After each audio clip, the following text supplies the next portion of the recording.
Gentlemen, the President of the United States. Well, thank you very much.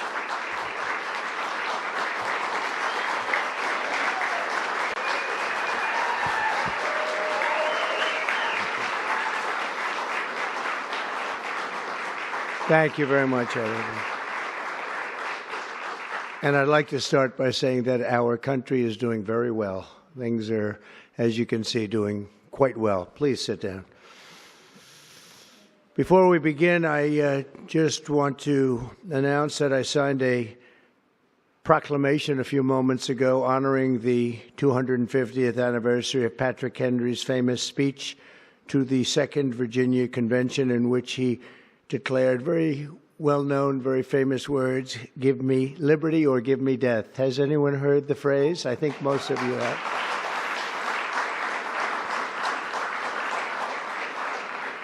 And moments ago, I also signed an executive order to dramatically increase production of critical minerals and rare earths. It's a big thing in this country, and as you know, we're also signing agreements in various locations to unlock rare earths and minerals and lots of other things all over the world, but in particular Ukraine. We're doing very well with regard to Ukraine and Russia. And one of the things we are doing is signing a deal very shortly with respect to rare earths with Ukraine, which they have tremendous value in rare earth, and we appreciate that. And we spoke yesterday with, as you know, President Putin and President Zelensky, and we would love to see that come to an end, and I think we're doing pretty well in that regard. So hopefully we can save thousands of people a week from dying. That's what it's all about. They're dying so unnecessarily, and I believe we'll get it done. We'll see what happens, but I believe we'll get it done. Today we take a very historic action that was 45 years in the making. In a few moments, I will sign an executive order to begin eliminating the Federal Department of Education once and for all.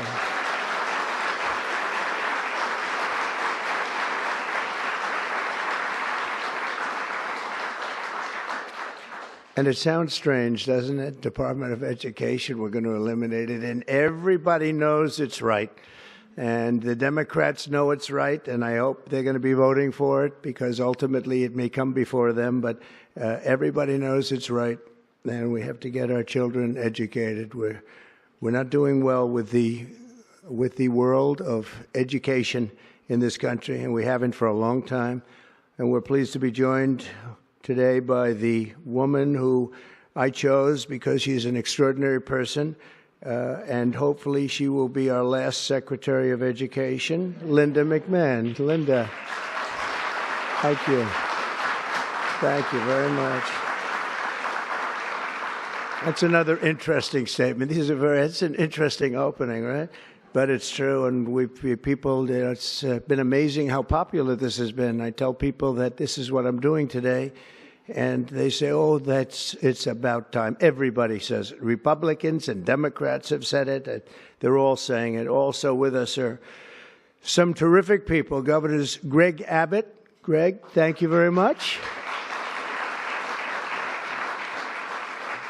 Governor Ron DeSantis, thank you very much, Ron.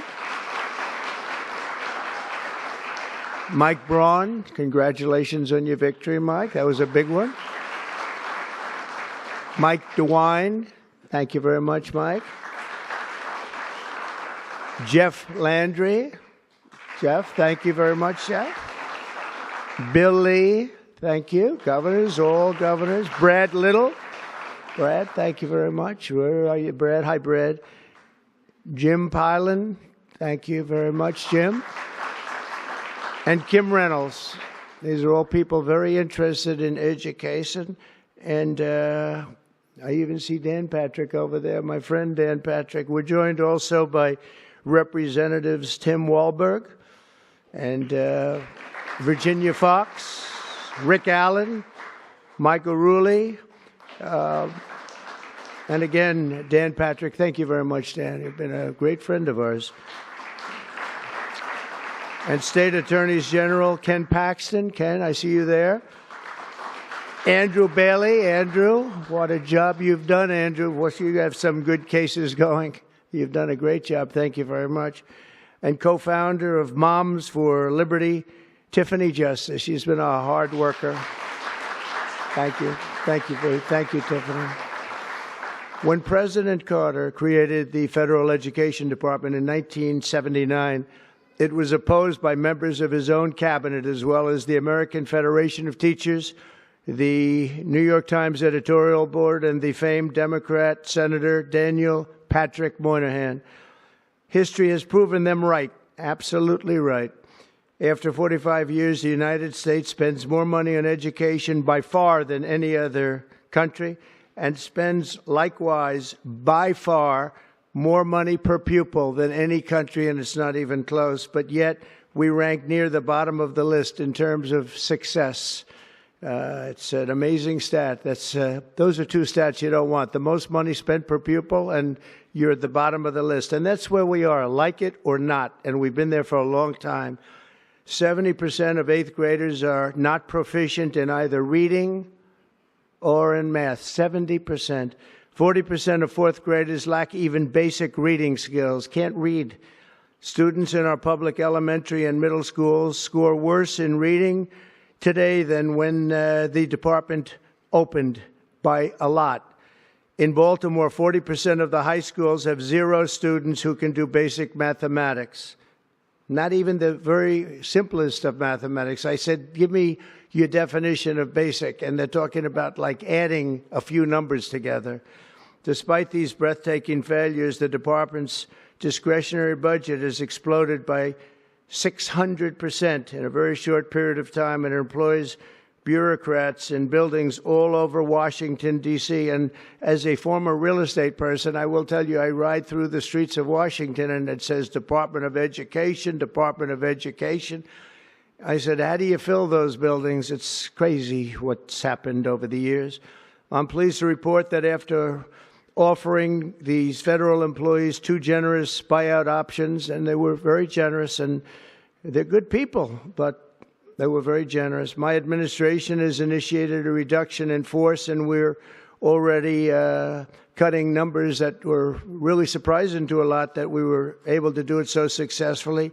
And we've cut the number of bureaucrats in half. 50% have taken office, which is great.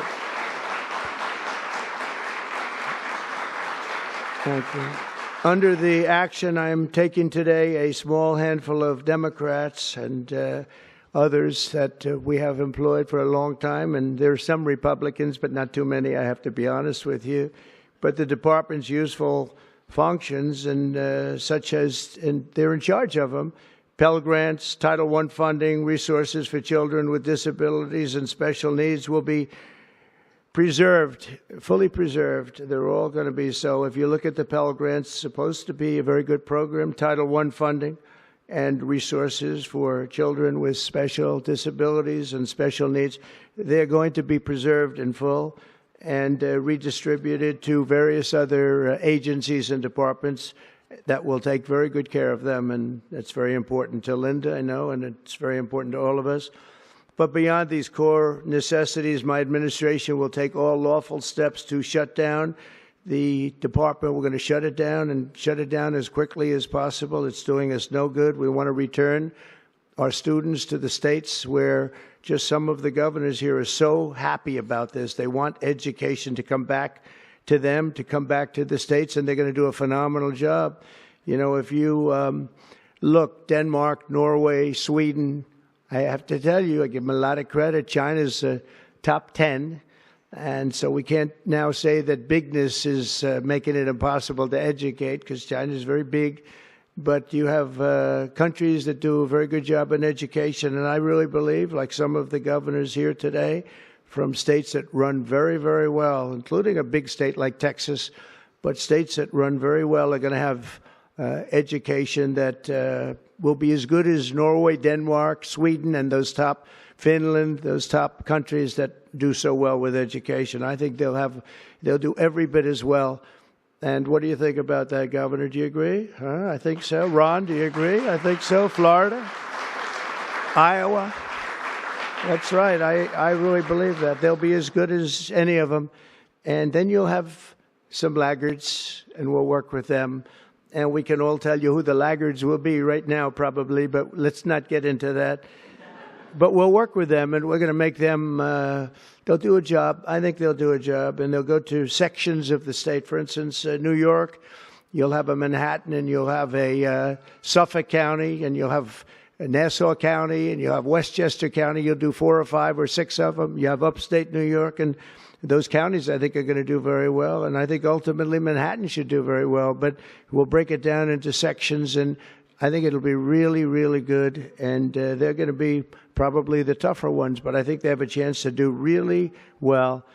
But we're going to be returning education very simply back to the states where it belongs, and this is a very popular thing to do, but much more importantly, it's a common sense thing to do, and it's going to work. Absolutely, it's going to work, and I can tell you from dealing with the governors and others in the state, they want it so badly. They want to take their children back and really teach their children individually. Probably the cost will be half, and the education will be maybe many, many times better. So we look forward to this. I want to just make one little personal statement. Teachers, to me, are among the most important people in this country, and we're going to take care of our teachers. And I don't care if they're in the union or not in the union. That doesn't matter. But we're going to take care of our teachers, and I believe the states will take actually better care of them than they are taken care of right now. They'll work all sorts of systems and even merit systems. Those great teachers are going to be maybe a little bit better rewarded, or maybe that's the way it should be, but the states are going to make that decision. But we're going to love and cherish our teachers along with our children, and they're going to work with the parents, and they're going to work with everybody else, and it's going to be an amazing thing to watch, and it's really going to be something special. And Linda, you're presiding over something that's so important, and you're going to do a fantastic job, just like you have your whole life. I know your whole life I've been watching you. I've been watching you for a long time. She's had nothing but success. So it's tremendous to have you, and hopefully you won't be there too long, but we're going to find something else for you, Linda, okay? So this will conclude what we are talking about with respect to our most cherished group of people, and that's our children. We want to have our children well educated. We want them to love going to school. We have examples of it. Look at those beautiful, bright-eyed faces. They are so smart. They're so smart. And with that, I'm going to come down, and we're going to sign a very important document, and we're going to be on our way. People have wanted to do this for many, many years, for many, many decades.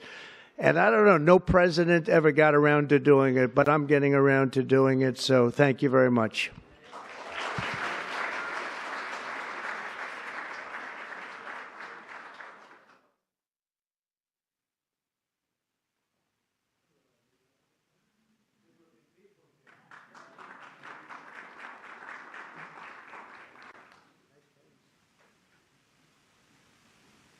Should I do this? Should I do it? Yeah? Okay. I think so. We have pens for you too, special pens.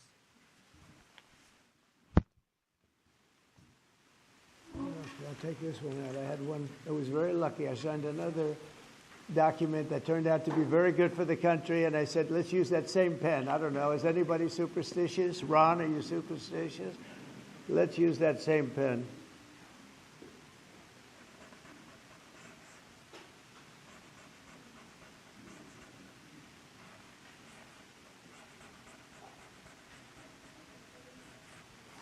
Okay.